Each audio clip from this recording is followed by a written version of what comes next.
that where people have a pattern, a habit that they do, right? Whether it's something healthy or not healthy, whether it's a relationship that's healthy or not healthy. And you mentioned that they're linking, if you will, more pleasure to doing that activity than the supposed pain from changing, right? So it's what Tony Robbins talks about in, if you've ever studied Tony, it's what he talks about in the pain-pleasure correlation. And I explain that just because she mentioned it, and I'm going to ask her for a little bit more in depth. But before I do that, I want to get a little clarity here. Okay. So I've got a subconscious mind that plays out a habit. Maybe I was taught that habit from a parent. Maybe I was taught that habit from society. Maybe I was taught that habit because I saw somebody cool in the movie smoking a cigarette. So I said, I'm going to smoke a cigarette. I don't, but I'll just play along with it. So I linked up mentally in my mind, right? I created a link that said, ooh, that's cool, I want to be cool, and I started doing that habit, right? Okay. What you're saying is, even though it could cost me my health, or, and I'm just picking on cigarettes because I can. My grandmother actually smoked cigarettes her whole life, and she passed of lung cancer. So it's a very near and dear subject to me. And anybody who's been my friend for longer than 2 days, if they smoke, they'll hear my expression of their life is too valuable to throw away or burn up because they've linked something to that.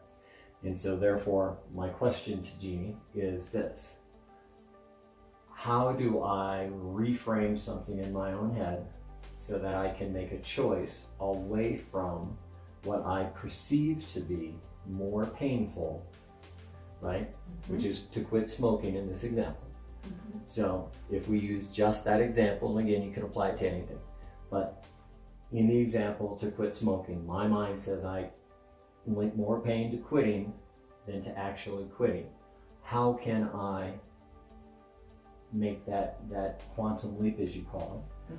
How can I make that shift? How can I envision or visualize something different? And then more importantly, how can I follow through?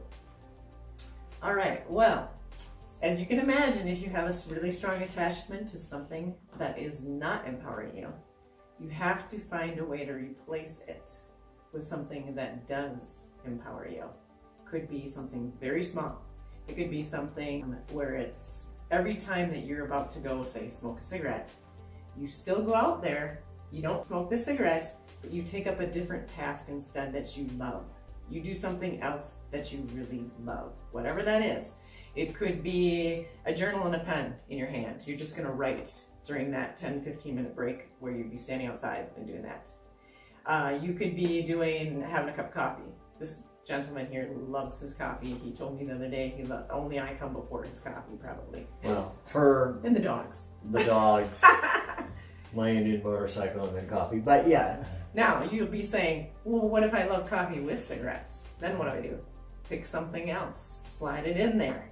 Because the idea is we have to take something that is disempowering us, that we're allowing it to disempower us, and replace it. Otherwise, if you're just saying, I gotta quit smoking, it's really bad, I could end up with lung cancer, I might be sick, my parents died of it, my grandparents died of it, all you're doing is adding energy to that. You're building a vessel of that sickness, of all of that. Go ahead. You were gonna ask a question. Yeah. When you said replace it with something that values you, my thought was like, because if you're not burning through the cigarettes, you're actually saving money, right? Correct. Yes, a lot of money. So what if you had a piggy bank? Yes. And it was a invest in yourself bank, right?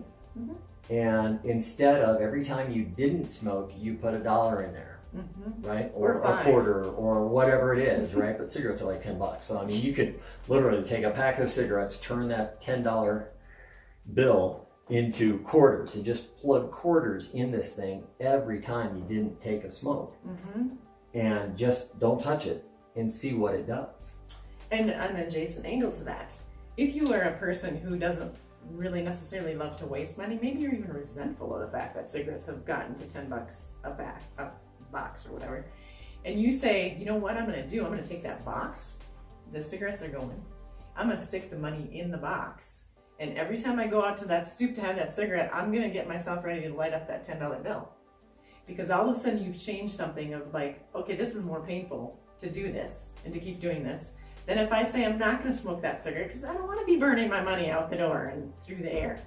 So it's about replacing it though, because as you probably have heard in science and nature abhors a vacuum. It ends up trying to fill it with something. And if you leave the vacuum there and you don't replace it with something that is empowering, something else is moving in there. You might end up smoking pot, you might end up vaping. There's a lot of the things that could come into play. Drinking, overeating. All kinds of things like that. That's how when you might have noticed that you have friends or family or loved ones who have had addictions and they let go of one and another one just moves right in there. So maybe they do get rid of the drugs, they're no longer addicts, but they're compulsive shoppers.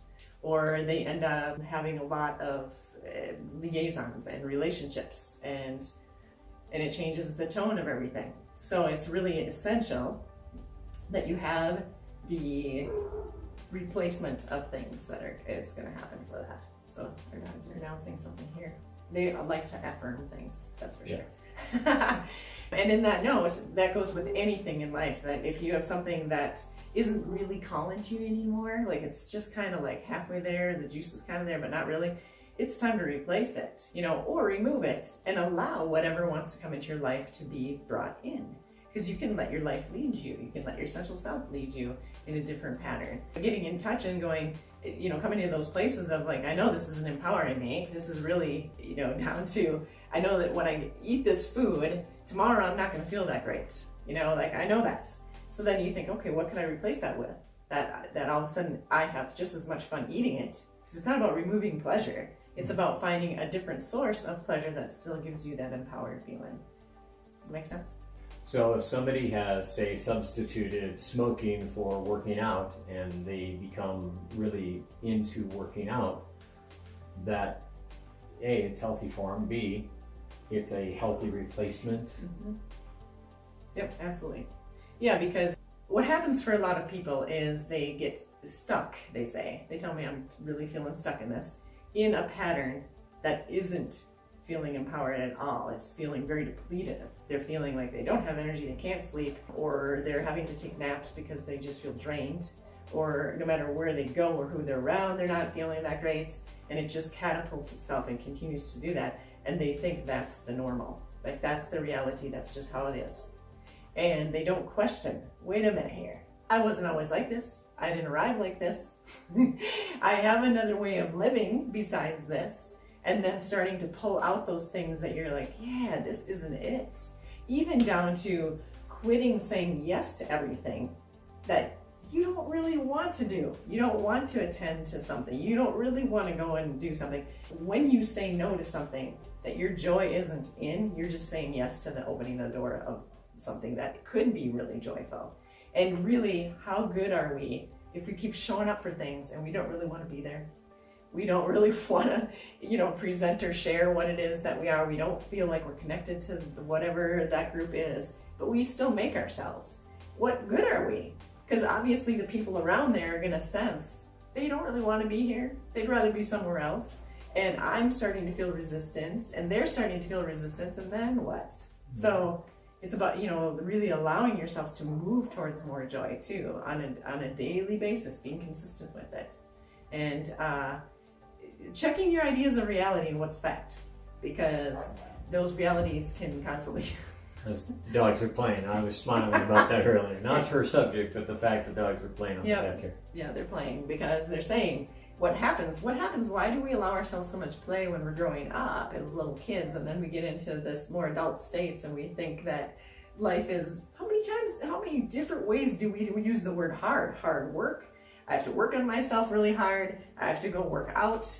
Like the words work and hard are... And effort and... Oh my gosh, everywhere. Whereas what if it's about letting go of that to allow in more joy, more pleasure, more of that energy field? Because if you're in a state of joy, believe me, it goes out a lot further and impacts a lot more people than if you're in a state of misery and depression and feeling like you don't matter and you can't make a difference. So